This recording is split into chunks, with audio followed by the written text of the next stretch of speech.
Hello friends, welcome to question study. दोस्तों, रामबाण series का ये हमारा वीडियो नंबर 4 है। इससे पहले मैंने 3 वीडियो ऑलरेडी अपलोड कर दिया है। अगर अभी तक आपने उस वीडियो को नहीं देखा है तो डिस्क्रिप्शन में मैंने लिंक डाल दिया है, आप वहाँ जाकर उस वीडियो को देख सकते हैं। दोस्तों, हमारा जो ये रामबाण सीरीज चल रहा है उसमें हम टोटल 300 प्रश्नों को हल करने वाले हैं।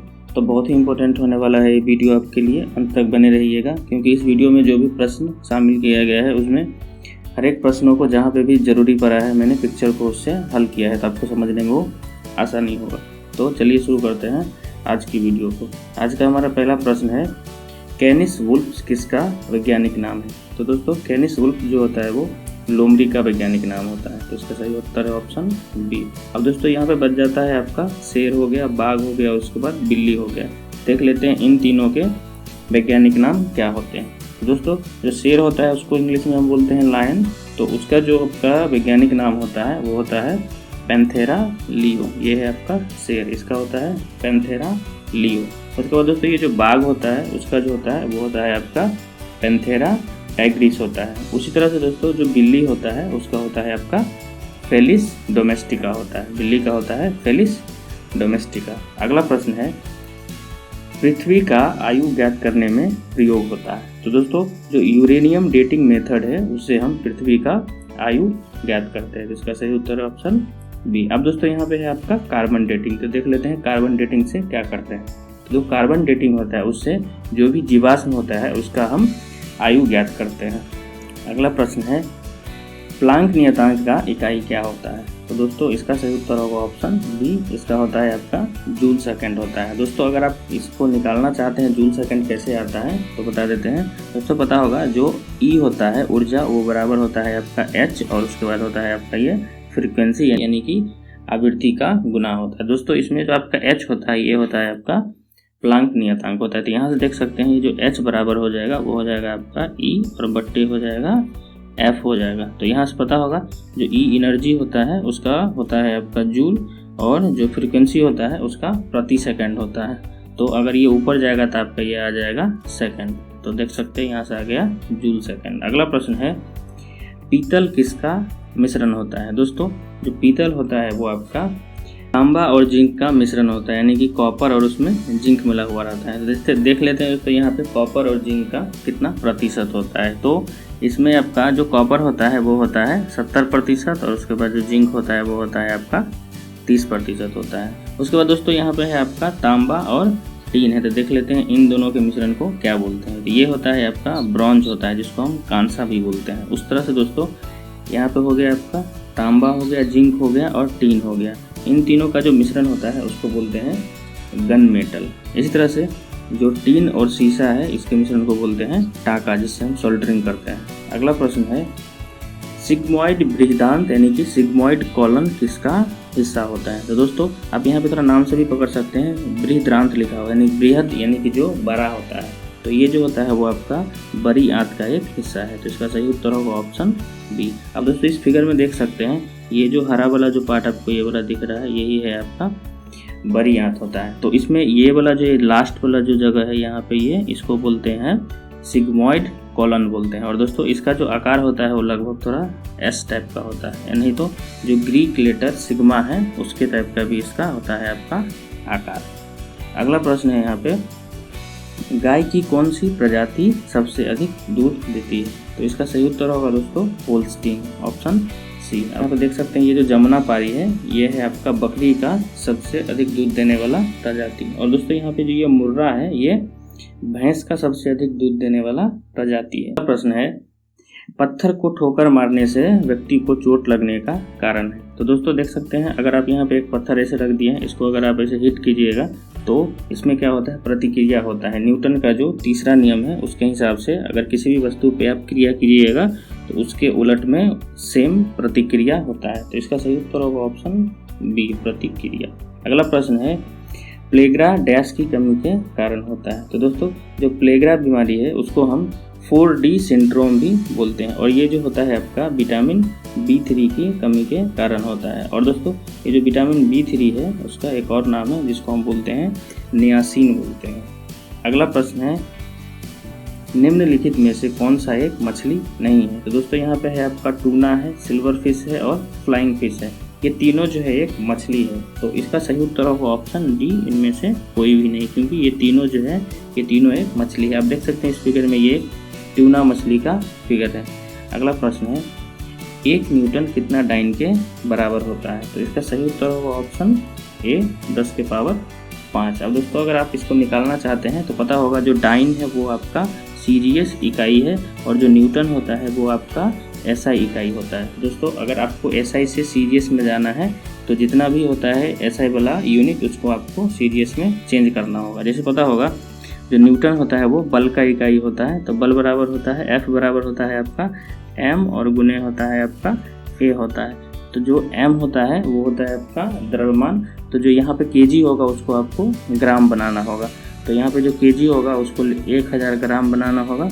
इसी तरह से जो यहाँ पे ए त्वरण है उसका होता है आपका मीटर प्रति सेकंड स्क्वायर होता है। तो मीटर को आपको सेंटीमीटर बनाना होगा, तो यहाँ पे लिखना होगा 100, उसके बाद सेंटीमीटर, और सेकंड का तो सेकंड ही रहता है। तो देख सकते हैं यहाँ पे 2 जीरो यहाँ पे है और 3 जीरो यहाँ पे, तो सबको मिलाइएगा तो बन जाएगा 10 के पावर में 5 जीरो, और इसका जो होगा आपका ये डाइन हो जाता है। जो ग्राम सेंटीमीटर प्रति सेकंड स्क्वायर है वो बन जाता है आपका डाइन बन जाता है। अगला प्रश्न है इनमें से जीवाणु के कारण होने वाली बीमारी है। तो दोस्तों यहाँ पे आप देख सकते हैं ये जो आपका पीलिया है, उसके बाद चेचक है और जो गलसुआ है, ये तीनों होता है आपका विषाणु के कारण। तो जो क्षय रोग है यानी कि टीबी जो होता है वो आपका जीवाणु के कारण होता है। तो इसका सही उत्तर होगा ऑप्शन बी। अगला प्रश्न है चूना पत्थर का रासायनिक नाम है। तो दोस्तों चूना पत्थर का रासायनिक नाम होता है कैल्शियम कार्बोनेट यानी कि CaCO3। इसका सही उत्तर है ऑप्शन बी।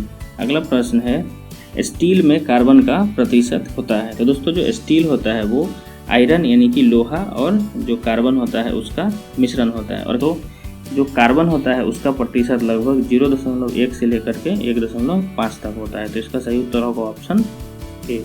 अगला प्रश्न है हीमोग्लोबिन निम्नलिखित में से किसका एक महत्वपूर्ण घटक है? तो दोस्तों हीमोग्लोबिन जो है वो आरबीसी यानी कि रेड ब्लड सेल का एक हिस्सा होता है। तो इसका सही उत्तर होगा ऑप्शन ए।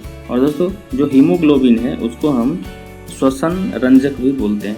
अगला प्रश्न है टाइफाइड शरीर के किस अंग को प्रभावित करता है? तो दोस्तों टाइफाइड जो है वो शरीर का जो आंत होता है उसको प्रभावित करता है। आप देख सकते हैं इस फिगर में ये जो है ये आपका आंत है। यहाँ पे देख सकते हैं ये अंदर वाला जो है ये आपका छोटी आंत है, और ये जो मोटा वाला दिख रहा है हरा वाला ये है आपका बड़ी आंत। वैसे दोस्तों जो छोटी आंत होता है उसका लंबाई बड़ी आंत से ज़्यादा होता है, लेकिन बड़ी आंत को बड़ी आंत क्यों बोलते हैं?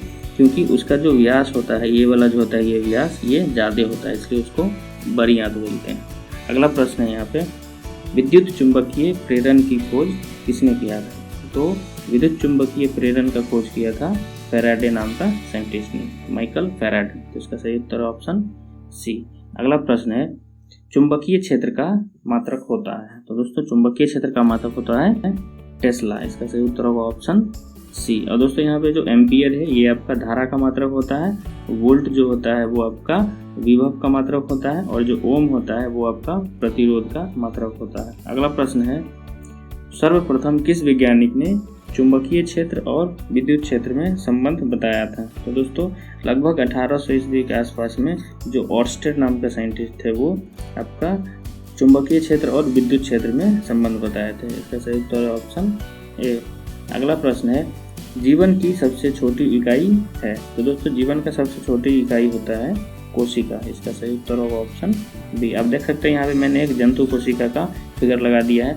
अगला प्रश्न है 10 न्यूटन के बल लगाने से किसी वस्तु में 5 मीटर का विस्थापन हुआ है तो कितना कार्य हुआ है? तो दोस्तों यहाँ पे कितना बल लगा है? जो F बराबर है वो दिया हुआ है आपका 10 न्यूटन दिया हुआ है, और इससे जो विस्थापन हुआ है वो हुआ है आपका यानी कि विस्थापन S बराबर कितना हुआ है 5 मीटर हुआ है। तो दोस्तों पता होगा जो कार्य होता है W वो बराबर होता है फोर्स यानी कि बल और गुने होता है आपका विस्थापन होता है S होता है। तो यहाँ पे देख सकते हैं अगर हम 10 को और यहाँ पे 5 को अगर गुना करेंगे तो ये हो जाएगा आपका 50। तो इसका सही उत्तर होगा ऑप्शन सी 50 जूल, क्योंकि कार्य का इकाई होता है जूल। अगला प्रश्न है ठोस कोण का मात्रक होता है। तो दोस्तों जो समतल कोण होता है उसको हम 2 इकाई से मापते हैं। एक होता है हमारा रेडियन में और दूसरा होता है आपका डिग्री में। वैसे जनरली हम डिग्री का इस्तेमाल करते हैं, लेकिन जो ठोस कोण होता है, आप देख सकते हैं यहाँ पे एक अर्धगोला लगा हुआ है। ये रेड वाला जो पार्ट है ये एक अर्धगोला है। इस अर्धगोला को अगर आप काटिएगा बीच से तो इस टाइप से कुछ निकलेगा। ये इस काटने से जो देखिए यहाँ पे जो कोण, यहाँ पे जो कोण बन रहा है उसी को हम बोलते हैं ठोस कोण बोलते हैं। तो इसका जो इकाई होता है वो होता है आपका स्टे रेडियन, यानी कि ST लिखते हैं, उसके बाद रैड लिखते हैं RAD।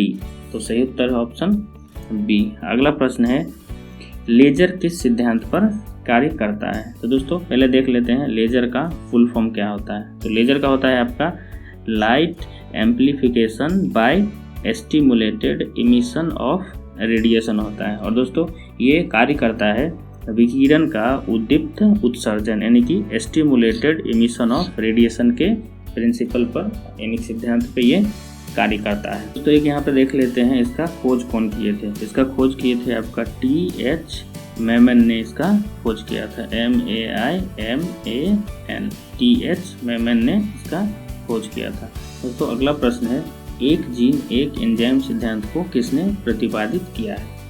एक जीन एक एंजाइम को प्रतिपादित किया है वीडल एंड टेटम ने। तो इसका सही उत्तर होगा ऑप्शन सी। अब दोस्तों यहाँ पे है आपका वाटसन और क्रीक है। तो दोस्तों जो DNA का द्वि हेलिक्स जो स्ट्रक्चर होता है, संरचना होता है, उसका खोज किया था आपका वाटसन और क्रीक ने। ये आप देख सकते हैं यहाँ पे ये है आपका जो DNA है उसका द्वि हेलिक्स संरचना है। दोस्तों जो हरगोविंद खुराना है वो आपका एक भारतीय थे और DNA का डिकोड करने में इनका बहुत बड़ा योगदान है। अगला प्रश्न है टमाटर का रंग पकने पर लाल किस कारण से होता है? दोस्तों आप देख सकते हैं यहाँ पे पकने से पहले टमाटर कुछ इस टाइप का हरा होता है और पकने के बाद ये हो जाता है आपका लाल। तो जो पकने के बाद जो लाल होता है वो होता है आपका ये लाइकोपीन के कारण होता है। और दोस्तों आप यहाँ पे देख लेते हैं ये है आपका केराटिन है और कैसीन है। जो कैसीन है वो एक प्रोटीन है जो कि दूध में बहुत ही ज़्यादा मात्रा में पाया जाता है। और जो ये आपका केराटिन है ये भी एक प्रोटीन है जो कि जो बाल होता है या जो खुर होता है उसमें, या जो नाखून होता है उस समय ये पाया जाता है। तो इसका सही उत्तर होगा दोस्तों ऑप्शन ए लाइकोपीन। एक चीज़ और देख लेते हैं ये लाइकोपीन और कहाँ कहाँ पे पाया जाता है। तो दोस्तों जो भी लाल फल हो या लाल सब्जी हो उसमें ये लाइकोपीन पाया जाता है। जैसे आपका लाल गाजर हो गया, उसके बाद पका हुआ पपीता हो गया, उसके बाद आपका पका हुआ टमाटर हो गया, उसके बाद खरबूजा हो गया, ये सब में आपको लाइकोपीन मिलता है। अगला प्रश्न है किस यंत्र के द्वारा तने की वृद्धि मापी जाती है? तो दोस्तों कोई भी जो तना है वो कितना वृद्धि कर रहा है उसको हम ऑक्जेनोमीटर की सहायता से मापते हैं। तो इसका सही उत्तर होगा ऑप्शन ए ऑक्जेनोमीटर। अब दोस्तों यहाँ पे है आपका रेडियोमीटर है, अल्टीमीटर है और कैलोरीमीटर है। देख लेते हैं इन तीनों का क्या काम। तो रेडियोमीटर जो होता है उससे हम जो विकिरण उत्सर्जन होता है उसको मेजरमेंट करते हैं, यानी कि रेडिएशन जो निकलता है उसको मापते हैं। इसके बाद दोस्तों ये जो अल्टीमीटर होता है उससे हम किसी भी चीज़ का ऊंचाई मापते हैं। जैसे कोई वायुयान उड़ रहा है तो कितना दूरी पे या कितना ऊंचाई पे उड़ रहा है उसको हम मेजर कर सकते हैं अल्टीमीटर से। इसी तरह से दोस्तों जो कैलोरीमीटर होता है उससे हम ऊष्मीय ऊर्जा को मापते हैं। अगला प्रश्न है यहाँ पे पित्त का निर्माण कहाँ होता है? दोस्तों जो बाइल होता है यानी कि पित्त होता है उसका निर्माण होता है आपका, देख सकते हैं यहाँ पे ये आप लगा दिए हैं, ये है आपका लीवर। तो इसका निर्माण होता है आपका लीवर में, यानी कि यकृत में इसका निर्माण होता है। और दोस्तों जब ये यकृत में बन जाता है उसके बाद ये आपका देख सकते हैं ये जो गॉल ब्लैडर लिखा हुआ है पित्ताशय, वहाँ पे आके ये स्टोर हो जाता है, मतलब वहाँ पे वो रुकता है। तो सही उत्तर होगा ऑप्शन बी। अगला प्रश्न है समुद्री जल से किस विधि द्वारा नमक तैयार किया जाता है? तो दोस्तों जो समुद्री जल होता है उससे नमक तैयार किया जाता है वाष्पीकरण विधि द्वारा। तो इसका सही उत्तर होगा ऑप्शन बी। दोस्तों क्या होता है जो समुद्र का जल होता है उसको एक जगह पे इकट्ठा किया जाता है, उसके बाद उसको धूप में छोड़ दिया जाता है। तो वहाँ से क्या होता है जब पानी उसमें से उड़ जाता है तो उसमें जो नमक होता है, साधारण नमक जिसको हम NaCl बोलते हैं, वो वहाँ पे बच जाता है।